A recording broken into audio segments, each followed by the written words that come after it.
that excess males who have no reproductive prospects at home become an effective weapon against neighboring populations.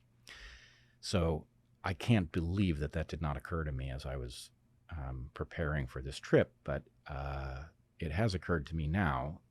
I guess it didn't occur to me because when I wrote that all those years ago, I was expecting to see evidence that this was turning into a military force, and I didn't see it. So I stopped thinking about it. But now I wonder if that isn't exactly right, and if what happened is that a male-biased population in China was produced as a weapon, and if that weapon is now being deployed. That's remarkable. So that would so far we have the U.S. government abetting this, a branch of the UN, Chinese government. Did you see any other funders or apparent funders of this? Well, I'm not expert in this area at all.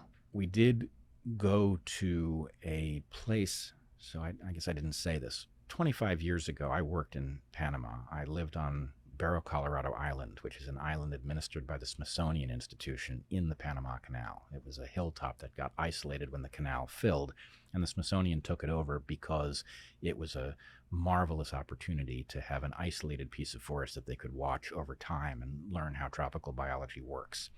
So I had the privilege of living in the canal for 18 months, and I got very familiar with the canal You zone. lived in the Panama Canal for 18 months. Absolutely did. We used to swim in the waters. For whatever reason, the crocodiles that inhabit those waters, if we would encounter them while swimming, they would turn and go the other way, which was lovely. Apparently that's no longer true and you can't swim there. But yeah, I lived there. What were you studying? Tent-making bats. I know that sounds... I'm only asking because for your benefit, because I want you to remember just how dramatically your life has changed. Yeah.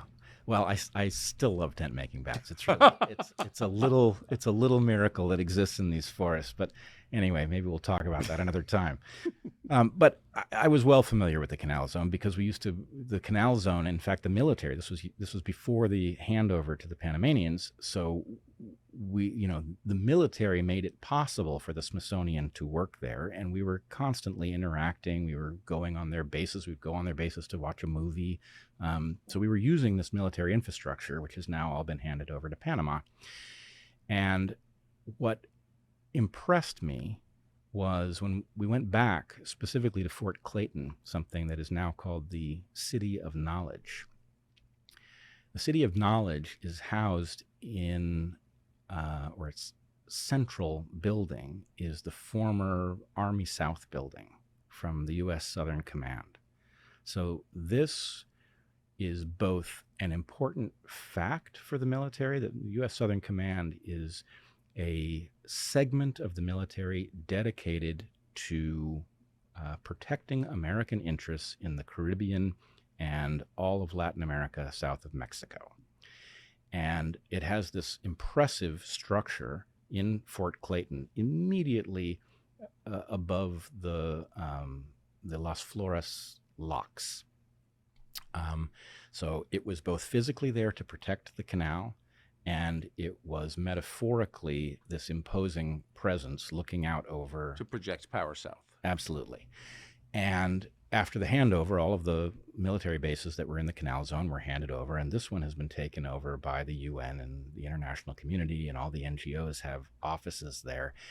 And it reminded me of how many things in our society had their purpose inverted. Right? Universities used to exist to make young people smarter and more analytically capable. Universities now make people stupider and convince them of things that just simply aren't true. Yes. Newspapers used to help us understand what the facts were about events that were taking place that involved us. Now newspapers obscure the facts from us